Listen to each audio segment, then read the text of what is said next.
with Dan Edelman from Roxul, and we're going to talk about the Roxul insulation and just some of the amazing properties that it has and what it's made out of. Hey, Dan? So yes, what Roxul is, we actually make it out of recycled steel slag and lava rock. We melt the rocks down at 2,700 degrees. We then whip it into fibers, almost like a big giant cotton candy machine. Yeah. We compress it down, add a little bit of binder just to hold it all together. What you have is a naturally fire-resistant insulation. So we don't add any kind of fire retardants to the product. It's naturally fire-resistant. At 2,150 degrees, it melts, but without producing any smoke, and it'll never actually carry a flame.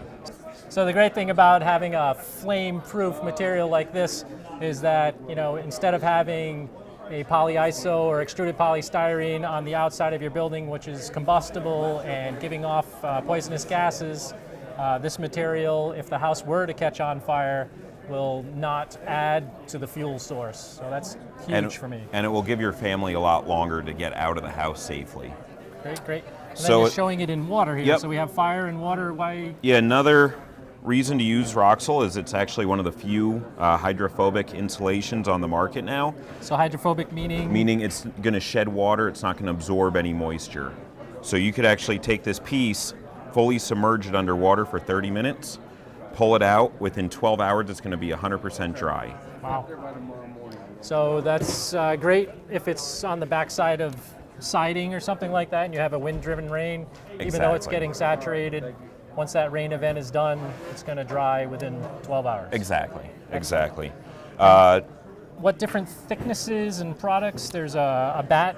So we start with, we have bats and boards. I'll start with the bats. The bat starts at a 3-inch, which is an interior wall soundproofing insulation.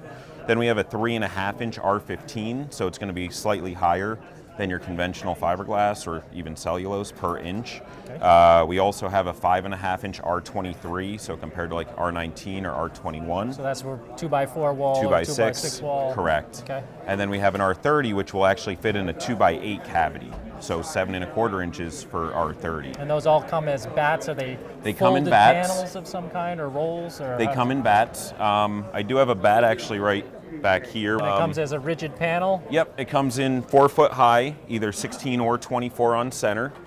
So these are the rigid panels? Those are the rigid panels. Denser, compressed under pressure? Exactly, yeah.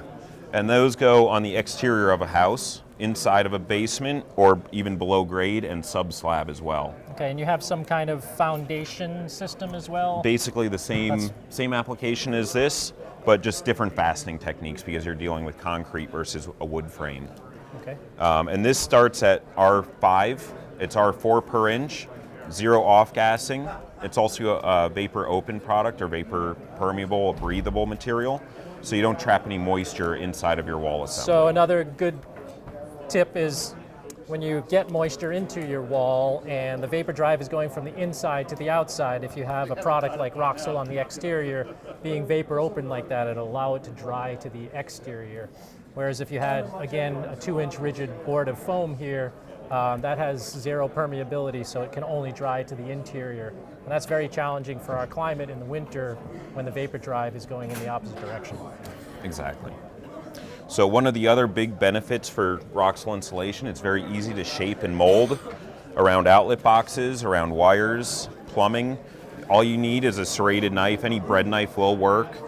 And you could just see how easy this is to cut. And you could even cut it around outlet boxes and still leave the insulation behind the box as well. So you could just take out a little chunk with Exactly. as you need. You take out your little chunk, and if you, let's say, overcut it, you just take your scrap and you could actually fill the gaps.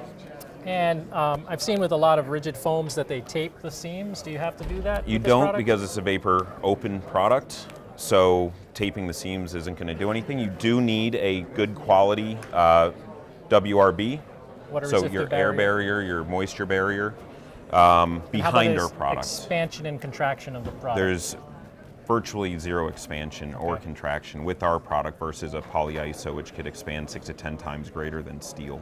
Excellent. All right. Well, thank you. I appreciate your time. Thank you.